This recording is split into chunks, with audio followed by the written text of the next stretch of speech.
సంవత్సరాల తరబడి ఎన్ని మందులు వాడినా మీ మోకాల నొప్పులు తగ్గట్లేదా? ప్రాణ పెయిన్ క్లినిక్ లో అత్యాధునిక చికిత్స. నమస్తే వ్యాస్, శ్రద్ధా వ్యాస్ గారు ఉన్నారు మనతో, nutritionist and certified health and wellness coach. నమస్తే అండి. నమస్తే. ఈ మధ్య కాలంలో బాగా పాపులర్ అవుతున్న ఒక వెజిటేబుల్ ఆర్ లీఫీ వెజిటేబుల్ ఏదైనా ఉంది అంటే మోరింగా. మునగాకు, మునక్కాడ కర్రీస్. కొంతమంది దాన్ని జ్యూస్ చేసుకొని తాగమంటున్నారు, కొంతమంది ఆ ఆకుల్ని కషాయంలా తీసుకోమంటున్నారు. ఒకసారి మోరింగా గురించి దాని బెనిఫిట్స్ గురించి చెప్పరా? Of course, it's one of my interesting topic actually. మోరింగాకి మ్యాజికల్ ట్రీ అంటారు. ఓకే. సో యాక్చువల్లీ మన ఓల్డ్ ట్రెడిషన్ లో ప్రతి ఇంట్లో, స్పెషల్లీ ఇన్ తమిళనాడు, ఒక మోరింగా చెట్టు ఉండాలని కంపల్సరీ. అవును. So every part of this tree is very good for health.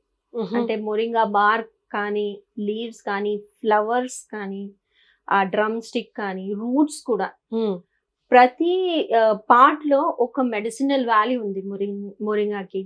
Very very it's called as magical food or magical tree. Best way actually మన recipes లో చూస్తే సాంబార్ లో డ్రమ్ స్టిక్స్ వాడుతూ ఉంటాము. Besides that there are other ways of taking moringa also. You can make a moringa paratha. You must have heard our prime minister Narendra Modi, he shared a recipe about this. So moringa paratha అంటే ఇదే drum sticks, ఆ pulp ని తీసుకొని boil చేస్తారు. Drum stick proper గా boil చేసి ఆ pulp తీసుకుంటారు. ఆ పల్ప్ లో అన్ని స్పైసెస్ కలిపి, బ్లాక్ పెప్పర్, జీరా అవన్నీ కలిపి పరాఠా స్టఫింగ్ చేస్తారు. ఆ పరాఠా చాలా ఫుల్ఫిల్లింగ్ అవుతుంది. ఎందుకంటే మొరింగాలో ఎక్కువ యాంటీ ఆక్సిడెంట్స్ ఉన్నాయి, multiple B12, B6, vitamin C, vitamin A, potassium, calcium, zinc, చిన్న చిన్న మైక్రో న్యూట్రియంట్స్ కూడా చాలా ప్రచుర మాత్రంలో ఉంటాయి మొరింగాలో. అంటే ఒక 2 పరాఠా మీరు తీసుకుంటే మీరు మైక్రో న్యూట్రియంట్ దినమంతా రిక్వైర్మెంట్ కంప్లీట్ అయిపోతుంది. That is one way of taking. Other thing which is more popular అయిందంటే moringa soup. Moringa drumsticks తీసుకొని proper soup. Even the seeds also never to discard them. You can eat them if they are properly cook. సరిగా మంచిగా boil చేస్తే ఆ seeds కూడా చాలా valuable మనకి. Specially మన గట్ లో ఉన్న పారాసైట్స్, ఇన్ఫెక్షన్స్ అవన్నీ ఫ్లష్ అవుట్ చేయాలంటే ఆ సీడ్స్ ఎక్కువ మాత్రలో తీసుకోవాలి. It's also away. Next moringa leaves chutney కానీ, కర్రీ కానీ, మన 2 scoops కూడా తీసుకుంటే vitamin A, full day vitamin A requirement సరిపోతుంది. అంత valuable moringa curries actually. Only one down side ఏంటంటే కొంతమందికి అది డైజెస్ట్ అవ్వదు. ఎక్కువ క్వాంటిటీలో తీసుకుంటే ఆ టేస్ట్ వల్ల, హెవీ విటమిన్ ఏ ఉన్న వల్ల డైజెషన్ ఇష్యూస్ వస్తాయి, ఎస్పెషల్లీ సీనియర్ సిటిజన్స్ కి. So better not to give them curries. వాళ్ళకి సూప్ అయినా, and you also have something like moringa tea.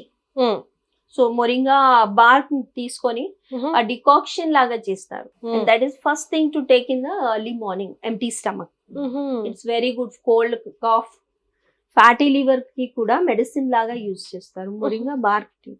ఆ బార్క్ కొంచెం రేర్ కానీ, అంటే easily it is not available. Only some ayurvedic shops and medicinal shops you can get that. But that's very good way of protecting your liver, protecting your eyesight and your hair. Greying of hair తగ్గుతుంది ఆ moringa tea తీసుకుంటే regular గా. So specially మన adults and girls కి starting of greying of hair అవుతుంది కదా, early greying అవుతుంది ఈ మధ్య. ఆ కాలేజ్ గర్ల్స్ కి ఇట్లాంటి టీ ఇస్తే at least they will have no issues of grey hair in older age. So that is one way of giving them a good moringa bark tea. Bark tea అంటే బెరడు నుండి అది తీసి తీసుకోవాలి అంతే. గమ్మిగా ఉంటదేమో కదా? గమ్మిగా ఉంటది. ఆ గమ్మి పార్ట్ లేకుండా డ్రై చేయాలి, కొంచెం సన్ డ్రై చేస్తే it's fine. Okay. Then you make it into a tea. దాంట్లో అంటే ఇప్పుడు వెయిట్ లాస్ ఇష్యూస్ లేని వాళ్ళకి హనీ కలపొచ్చు, otherwise take it direct. Okay. That is very good way of taking moringa. And ఇంకొకటి, అలాగే పిల్లల్లో డి విటమిన్ కూడా డెఫిషియన్సీ కనిపిస్తుంది. పెద్దవాళ్ళు అంటారు కానీ బట్ ఈ చిన్నపిల్లల్లో కూడా ఆబ్వియస్ గా ఉంటుంది కదా. చిన్నపిల్లల్లో డి విటమిన్ డెఫిషియన్సీని ఎలా అరికట్టడం? చిన్నపిల్లల్లో మెయిన్ ప్రాబ్లం ఏమైందంటే ఈ మధ్య వాళ్ళు ఎక్కువ సన్లైట్ ఎక్స్పోజర్ చేయట్లేదు.